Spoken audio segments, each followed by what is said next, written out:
Eagles have not had a receiver with more than 540 yards receiving in 2 consecutive years. In this NFL, I mean, that's almost impossible to do.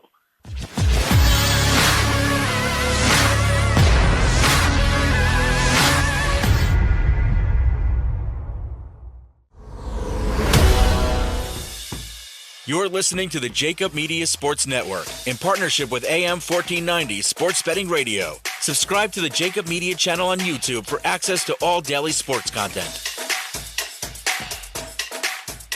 All right, welcome back to The Fix, and you heard the man. Make sure you subscribe to the JAKIB Media YouTube channel, JAKIB Media. You can find all of John's work at the JAKIB Media YouTube channel. Some of my work, too, but John's more important. So let's bring John into the fold now. Follow John on Twitter at JFMcMullen, PhillyVoice.com, SI.com, host of Extending the Play every Saturday at 10 a.m. right here on 1490. EDs. Mm-hmm. You do not know how many hitters Roger Clemens faced that were using PEDs. Don't pretend you do.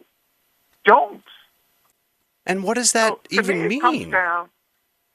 Like, what does that mean? Yeah, like you said, so what? Okay, he was using steroids, right? Fine. Like, it's, and we don't even know that. Even that is. Yeah, my whole thing, as I just said, I mean, look, if you want to put up a plaque in the Hall of Fame and say, this is the steroid era, this is, hundreds of players abused PEDs, and tell the story. Because at the end of the day, that's what the Baseball Hall of Fame is. It's a museum of baseball. Yeah. My test, and this has been my litmus test for years, can you tell the history of baseball without the names Barry Bonds and Roger Clemens? You cannot. They are literally the best player and the best pitcher of a generation, and you're going to ignore them because of allegations and because people think they know? I always use this phrase all the time. Smart people know what they don't know. These people aren't smart. No, they're idiotic. In the Hall of Fame. It's idiotic. It's like, to go off the museum thing, and it's funny you said that. That's literally how I, phrased it before you came on with me here. Like, it's like if we have a museum of, American history, and we decide to put in key events of, America's history, right? And we decide to leave out COVID-19. Like, because it's a bad look or it was a dark time or, whatever. Like, so what happened in those years? Like, how do you not tell the story of Barry Bonds? How do I one day take my son to the Baseball Hall of Fame and Barry Bonds is nowhere to be found? Because what? Some jackass who has a vote decides, nah, I didn't like how he carried himself, or he was using steroids. Like, it's pathetic and it needs to change. I don't know if it ever will. No, and this is really, if you think about it, it encapsulates a bigger problem with society as a whole. You have people who think they can judge moments in history. You brought up history and pretend they didn't exist. Well, guess what? They did exist. So, I mean, you can either be honest about it or not honest about it. I prefer to be honest about it. And anybody who calls themselves a reporter should follow that path, to be honest. And those who don't shouldn't be in this industry.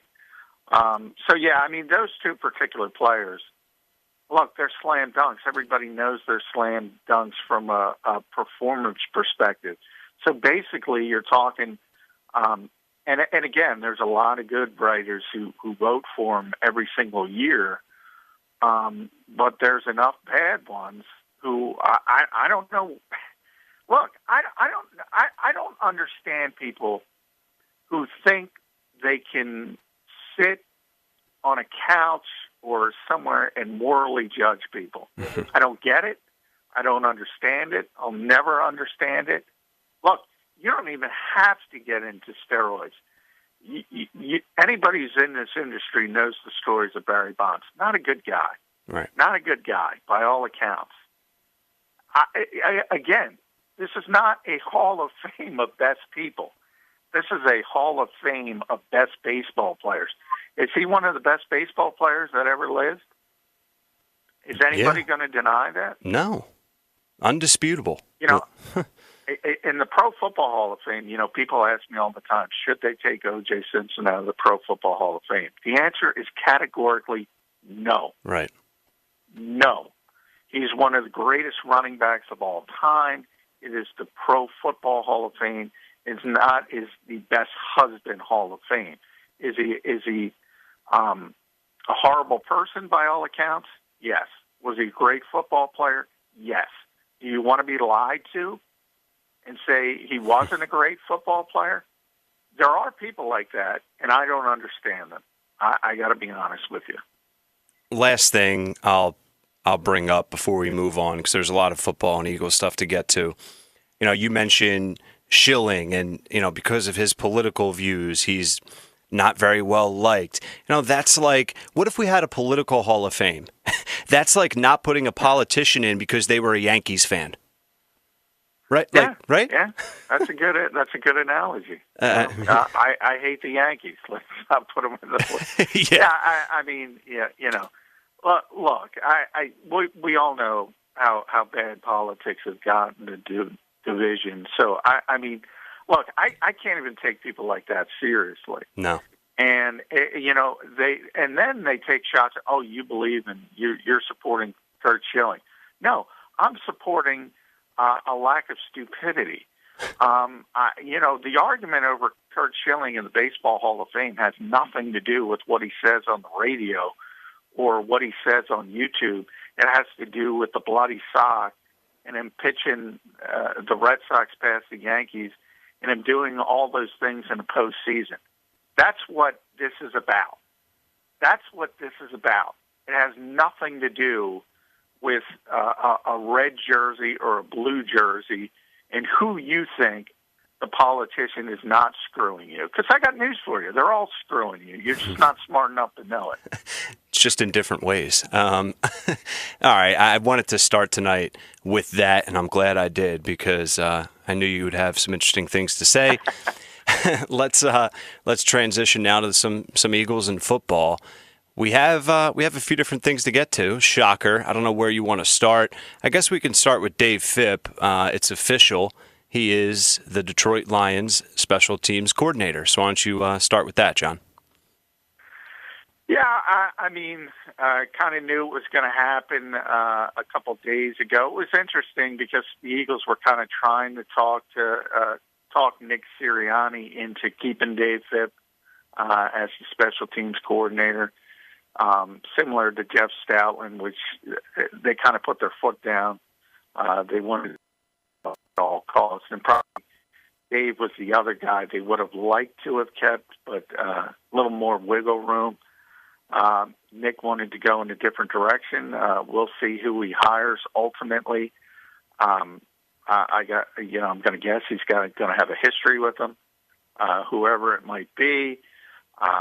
And, you know, Dave has been a very good special teams coach in this town since 2013, over 2 regimes. He came in with Chip.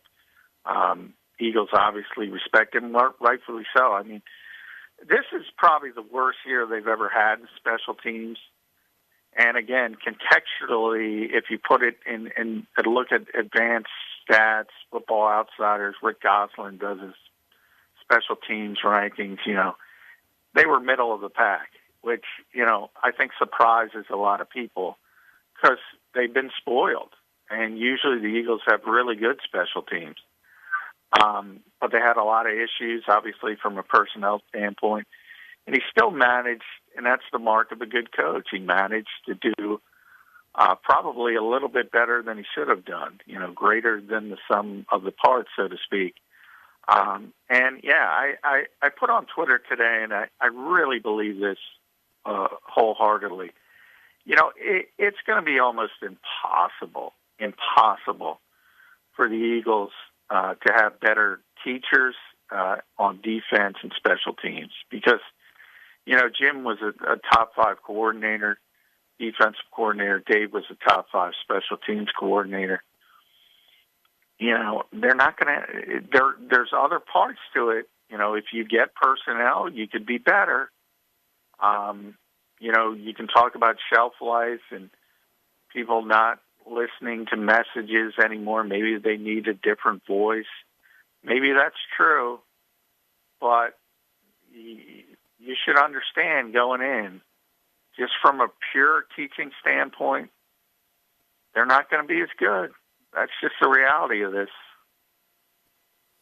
Yeah, I mean, you have all of your key coaching staff members under the age of 40, and, that's good. They've all worked together. It's a young room, but there's also plenty of negatives that go along with that as well. John, you had a great article that's up now on SI.com where, you get into, and the title is The 5 Eagles Who Could Benefit the Most from the New Coaching Staff. And I think that's interesting. So why don't we get into that?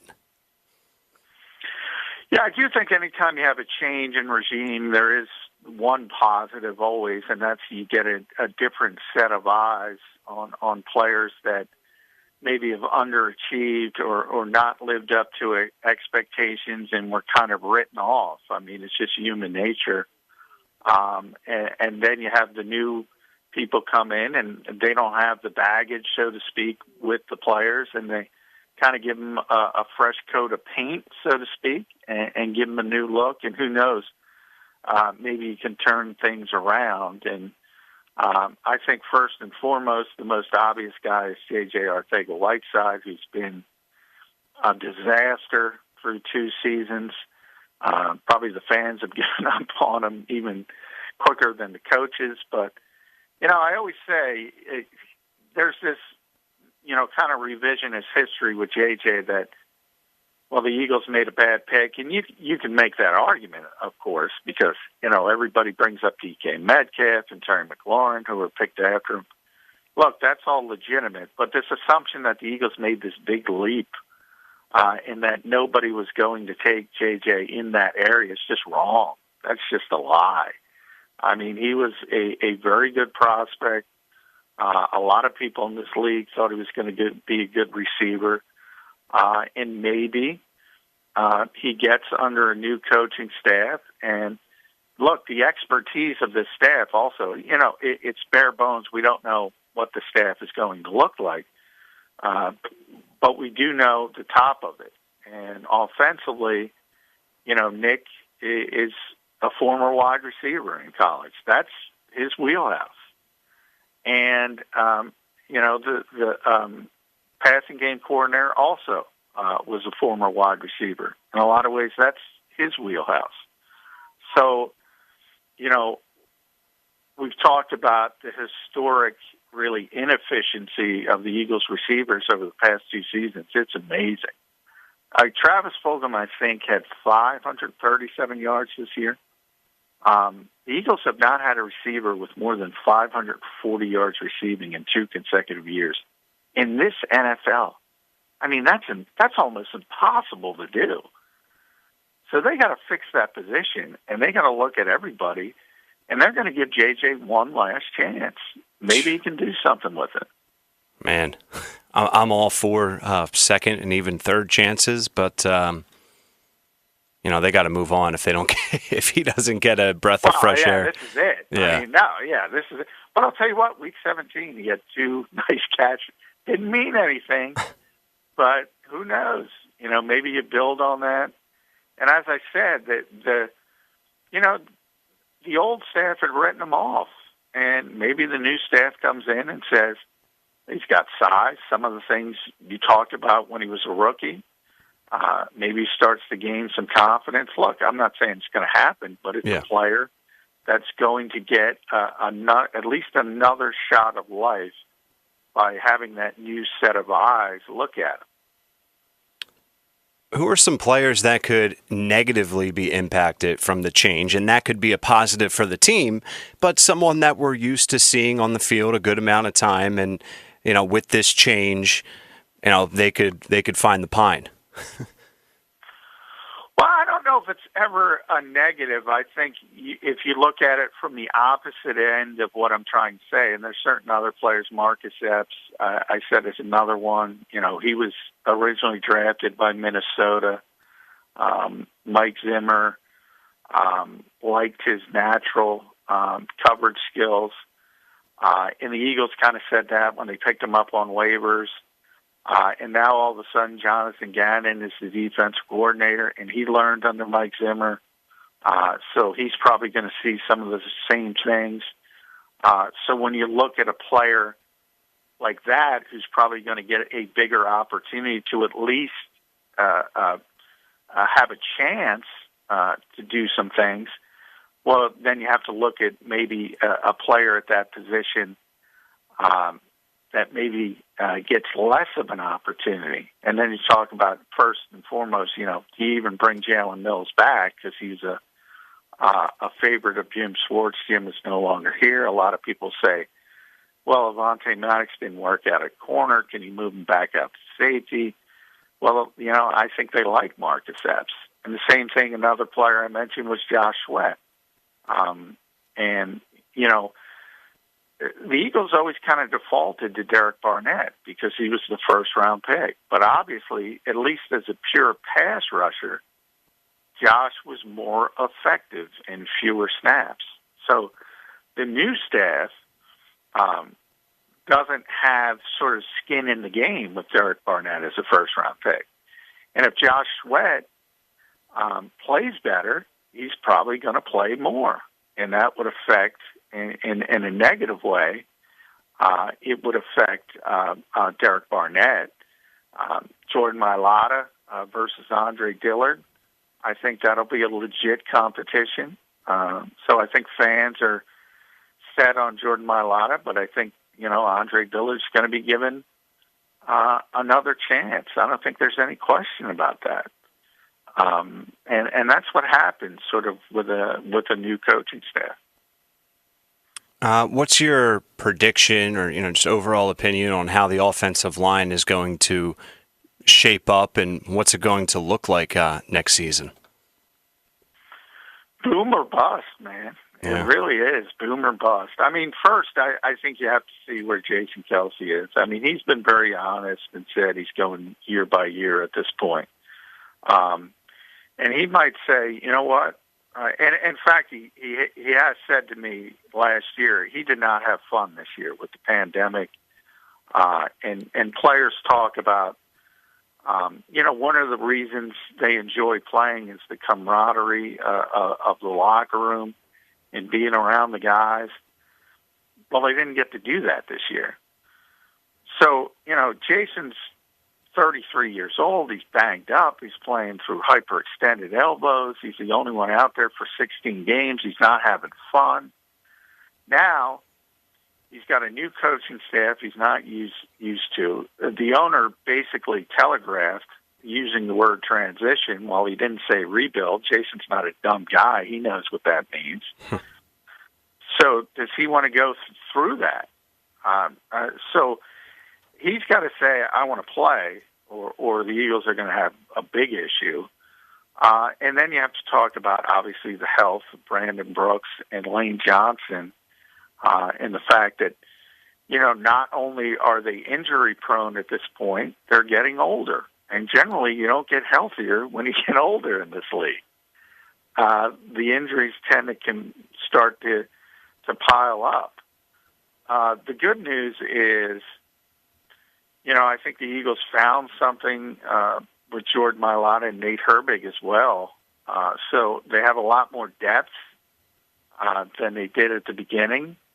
And that's that old term that Jim Schwartz would use, startup costs. They went through the startup costs with those two young players, and now they're through it. So I think that helps. If, say, an Andre Dillard is a bust, well, then you do have Mailata. Say Herbig, say Kelce retires, you do have Herbig, and you do have options. Maybe Isaac Seumalo moves to center. The Eagles have always thought that would ultimately be his best position. And then you can insert Nate Herbig at left guard.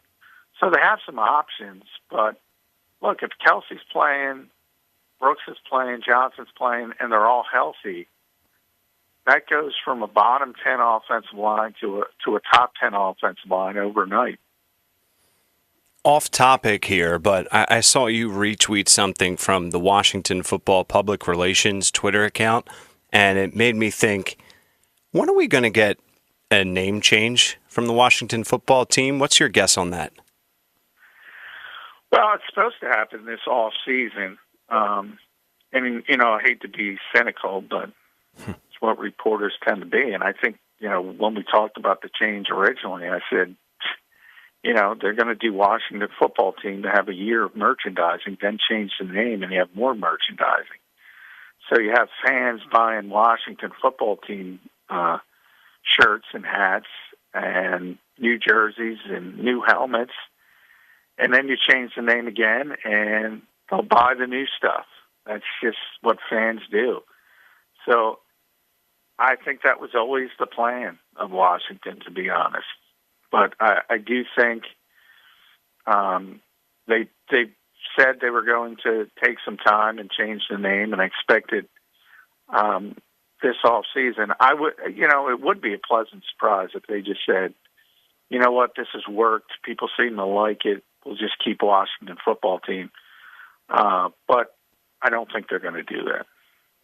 Yeah, it actually turned out to be not terrible. I mean, when it first was announced, you're like, this is ridiculous. And it still is a little bit, because it's like, it's the football team. Like, it's just the most generic, obviously, name ever. I would have preferred, and I said at the time, Washington Football Club. Yeah. Like soccer or football in Europe. I think it's got a little bit more cachet. I'm surprised they didn't go in that direction, but it doesn't matter. It's all about merchandising. You know that. Yeah. I mean, the NHL, good God, the NHL now has sponsors for their division names. Everybody's going down that road. Yeah, which is smart, by the way. I heard about that a week or two ago. But we'll switch gears here real quick. I want to ask you about, you mentioned yesterday that the Sirianni intro presser should be Wednesday or Thursday. Any more info on that or no? No, still not set up. And when I said that, I forgot the Senior Bowl practices were this week. So I'm thinking more Friday now. Okay. When those are done. All the Eagles said was later this week. That was the quote from them.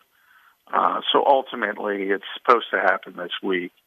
And whatever later this week means, which now I'm starting to lean towards Friday because of the Senior Bowl. But by no means is that set in stone either. We only have a couple minutes, and maybe this is something we can get into more tomorrow, but you bring up the NHL divisions with, advertising and sponsorship rights for each division. Well, that makes me think of just the state of the NFL right now from a money and business standpoint as we get ready to gear up for the offseason after the Super Bowl. What's the state of the league right now, and are they going to start to implement things like that?